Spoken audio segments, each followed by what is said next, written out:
O Banco do Brasil divulgou seu resultado referente ao primeiro trimestre de 2022. Neste vídeo você verá um breve resumo do resultado divulgado pelo banco. Mas antes, se você ainda não conhecia o canal Enriqueça Investindo, seja muito bem-vindo. E se gostar do nosso conteúdo, se inscreva, deixe o seu like e ative o sininho para não perder nenhum conteúdo novo que postarmos no canal. O Banco do Brasil foi a primeira empresa listada em Bolsa de Valores no Brasil. Possui como controladora a União Federal, que possui 50% das ações do banco. 0,4% das ações estão em tesouraria e 49,6% estão no free float. Destas, 29,6% pertencem a pessoas físicas, jurídicas ou fundos nacionais e 20% pertencem a acionistas estrangeiros. São 2.865.417.021 ações, divididas entre 883 mil acionistas, sendo que 868 mil são pessoas físicas e nenhum possui mais de 5% das ações do banco.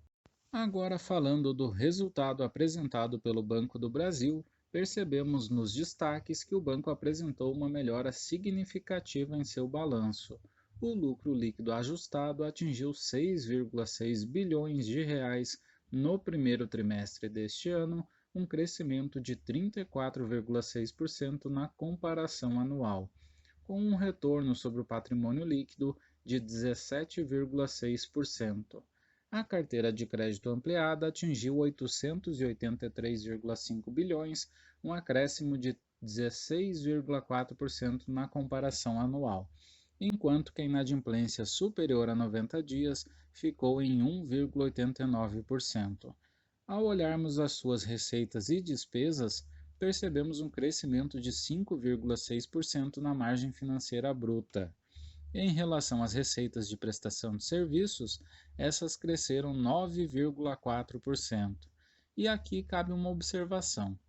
Com o surgimento dos bancos digitais, muitos investidores pregaram que a receita de prestação de serviços dos chamados bancões iriam cair muito, mas o que se vê com o passar do tempo é a resiliência que a estrutura dessas grandes bancos apresentam, fazendo com que o surgimento dos bancos digitais não tragam consequências nessa importante fonte de receita.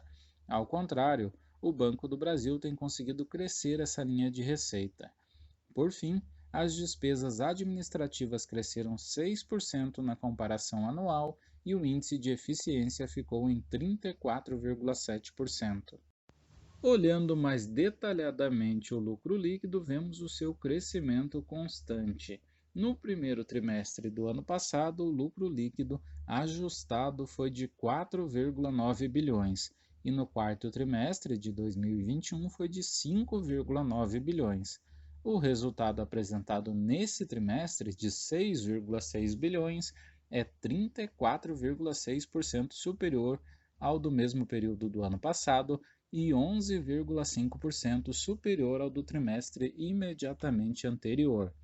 Em relação ao retorno sobre o patrimônio líquido, este também apresentou crescimento, saindo de 15,1% no primeiro trimestre de 2021, indo a 16,6% no quarto trimestre do ano passado e agora no primeiro trimestre de 2022, ficando em 17,6%. A carteira de crédito ampliada também apresenta crescimento. Em março de 2021, ela era de 758,9 bilhões. Em dezembro do mesmo ano, tinha ido a 874,9 bilhões e agora em março chegou a 883,5 bilhões, um crescimento de 16,4% na comparação anual e de 1% na comparação com o quarto trimestre de 2021. Ao olharmos os segmentos que compõem essa carteira ampliada do Banco do Brasil, vemos que o segmento pessoa física atingiu 268,8 bilhões, um crescimento de 14,9% na comparação anual. A carteira de micro, pequenas e médias empresas cresceu 14%, indo a 92,4 bilhões. A carteira do agronegócio foi a que mais cresceu no período, 28,2%, indo a 254,6 bilhões. E, por fim, a carteira de grandes empresas e do governo apresentou um crescimento mais modesto de 10,7%, atingindo 228,6 bilhões. Ao olharmos a qualidade do crédito do Banco do Brasil, vemos que o banco se mantém com uma inadimplência superior a 90 dias, abaixo da inadimplência média do sistema financeiro nacional. Fechou o primeiro trimestre com uma inadimplência de 1,89%, bem abaixo dos 2,5% da média do sistema financeiro nacional. O índice de cobertura da inadimplência também se mantém em percentual elevado, de 297%, superior ao sistema financeiro nacional de 232%.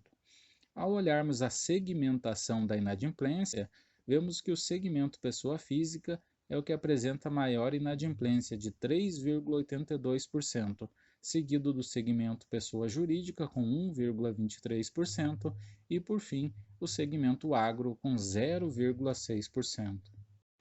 A margem financeira bruta chegou a 15,3 bilhões de reais, um crescimento de 5,6%, frente aos 14,5 bilhões do primeiro trimestre de 2021 e de 3,6% frente aos 14,8 bilhões do trimestre anterior. Como comentado anteriormente, a receita de prestação de serviços atingiu 7,5 bilhões de reais, um crescimento de 9,4% na comparação anual, embora tenha apresentado uma queda de 3,8% na comparação com o trimestre anterior. As despesas administrativas, da mesma forma, apresentaram um crescimento de 6% na comparação trimestral, indo a 8,2 bilhões, mas um decréscimo frente aos 8,5 bilhões do quarto trimestre de 2021. É importante falarmos um pouco também sobre as projeções corporativas divulgadas pelo Banco do Brasil para este ano. Segundo a projeção do banco, o seu lucro líquido ajustado deve ficar entre 23 e 26 bilhões de reais.